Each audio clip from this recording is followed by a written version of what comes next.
how many people do you suppose will be in your church this Sunday, and what is the capacity? In other words, what kind of social distancing are we talking about? Well, we're talking about no social distancing. Our auditorium seats 3,000, and we have a tent that the state said we could do things outdoors, so we do some things there. So we'll fill up the auditorium and the tent. Normally we do 2 services in the auditorium, so we have 6,000 or 7,000 people on a Sunday morning, and every week we have more, and they're just coming on their own. We don't know of anyone who's sick. We don't know of anyone in our congregations in the hospital with this. So the people are doing what the people desire to do. You're looking for trouble, and that's why I like you. A number of megachurches in California and other states are openly defying state and local mandates and holding crowded indoor services despite the threat of the coronavirus. For the past couple Sundays, Pastor John Macarthur has welcomed congregants to Grace Community Church in Los Angeles County. That's even though California's governor has ordered indoor operations at places of worship closed to the public in the state's most populous counties. And that includes Los Angeles County as virus cases and deaths continue to climb there. Grace Community Church could face a $1,000 fine a day, and its leadership reportedly has retained one of President Trump's personal lawyers as part of a litigation team in case the county responds with legal action. On the final Sunday of July, Pastor MacArthur told his congregants that there is a time to obey law, but that obedience cannot override one's duty to God. We must obey God rather than men. Does this mean we have no responsibility to our leaders? Not at all. God has ordained human government for the peace and well-being of temporal society. When orders come, however, to us that contradict the orders of our King, we have to obey God rather than men. Pastor John Macarthur is joining us now. Pastor, thank you so much for being with us. Oh, it's my pleasure, Brianna. Glad to be here. And I know that you have been concerned that spiritual health is being sacrificed to physical health. Can you tell us about your concern? Well, just one way to illustrate that, Brianna, is the fact that every Sunday in the life of this church for decades, we have had 4.5 hours every Sunday of training of children, 3 hours in the morning, an hour and a half in the evening. For 6 months, we've had no classes for children. We teach them the Bible. It's very, very critical for their young lives. The parents miss that. The children miss that. Maybe they're the most precious reality in this church. This church is not sort of a TED Talk kind of church. It's not really just a gathering of adults. It's a fully generational, multi-generational experience all through the week and culminates on the Lord's Day. So all of that has been shut down. When it first happened, we thought, well, we heard millions are going to die, so obviously we did live stream and nobody was here. But as the weeks went on, people started slowly coming back, and they just kept coming and coming until last week there were 6,000 or 7,000. That's 2 weeks in a row. It isn't that we mandated it. It isn't that we told them to come back. They started coming back, and what caused them to come back was they realized that the death rate in California is 0.02%, 99.98% chance you're not going to die from COVID. They didn't buy the deadly narrative, and they just started showing up, and we began to receive them, and they were told they couldn't sing. They were told they had to wear masks. We were told that if anybody gets within some other person, you can meet outdoors, but if anybody gets within another person within 6 feet for more than 15 minutes, they have to be quarantined for 2 weeks. Well, how do you navigate that with 6,000 people? So if you get within someone who is tested positive, you mean? No. If you get within someone other than a family member, if you get within 6 feet for more than 15 minutes, the health department said you have to be quarantined for 2 weeks. And they said it applies to children. I think that means if you're near someone who has tested positive, that's been a somewhat standard approach to people who test positive for coronavirus. But I do want to highlight something that you recently said during a sermon. You were talking about some of the statistics that you actually just mentioned. If we can listen to that. But there's another statistic.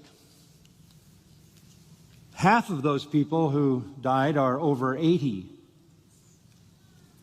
So if you're under 80, you have a 99.99% chance that you're going to live through this whole thing. That just does not equate to the response this society has had. But if you just look at Friday's statistics in your county, in Los Angeles County, there were 48 deaths just in one day on Friday. And there were a little less than a third who were folks above 80, but a little less than a third were people 65 to 79, and more than a third were people aged 30 to 64. Does that raise your level of concern, knowing that actually it is not just the elderly at risk, as you're telling your congregants? Yeah, to be honest with you, Brianna, I just don't know when the truth is being correctly represented. I know there are people counted if I may, with Pastor, COVID. if I may, that's from the Public Health Department in Los Angeles. You doubt the numbers they're putting out? Yeah, I actually do. I think they're having trouble in the state of California. The governor just declared that he was firing the state health director because the computer system, had miscounted all kinds of things. So the whole state is in an uproar. And then he came out and said, we obviously can't ease up because we don't even know what the numbers are. So it's so chaotic. But the bottom line is, in people's own life experience, they're not seeing these kinds of things in any abnormal sense. And they came back on their own volition because this is the most essential thing in their life. They wanted to be here. They came with joy and not with fear. No doubt. Look, I mean, we've heard a lot of people they need that spiritual attachment, and going to church is so important. One of my questions for you is this really an either or choice between spiritual and physical health? I mean, is it possible, for instance, I think your overflow area is outside. Can you not get creative? We've heard of other churches there very close to you who are doing outside services. They have cooling systems. They're checking temperatures. They're social distancing. They have masks, which, to be clear, when we look inside of your church, it is indoors. As you said, there's thousands of people. There is absolutely no social distancing. There is no masks. Why not get creative so that you can obey, as you've put it, God's law, but also obey public health regulations? Yeah, it's a fair question. So we have been creative. We brought in a tent, put it in the parking lot, and first Sunday we had that. It just filled up and overflowed. So then we created a screen out in the middle of a large patio. That overflowed and filled up, and people just kept coming and pouring into the worship center. We don't orchestrate this. This is a church. We don't ask people to make a reservation to come to church. We don't know who's coming. But you opened the doors, sir.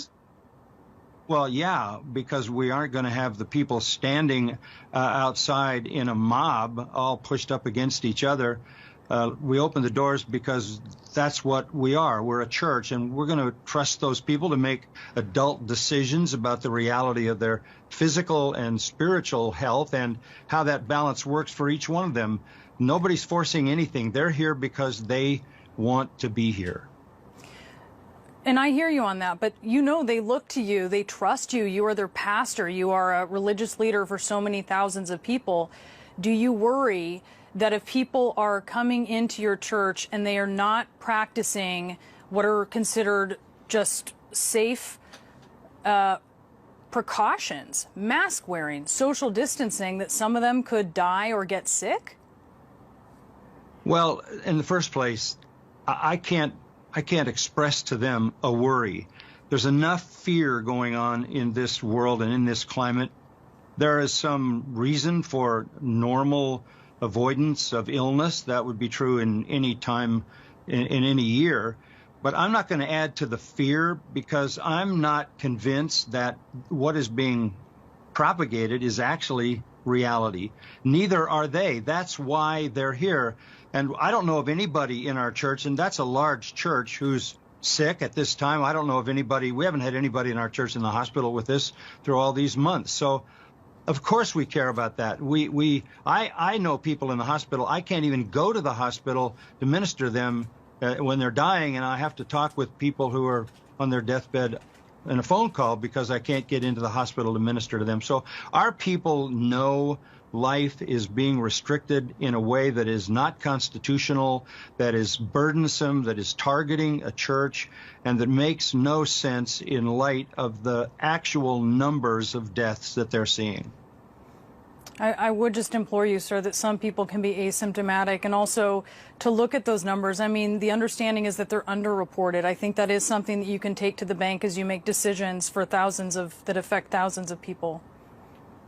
Well, the bottom line, Brianna, is I don't make that decision. That's their decision to make. And they make that decision because that's the decision they want to make in their hearts. And I'm good with that. That's for them to decide. All right, Pastor, we wish you luck. We wish you health and safety. Thank you so much, Pastor. My pleasure. Thank you. What kind of social distancing are we talking about? Well, we're talking about no social distancing.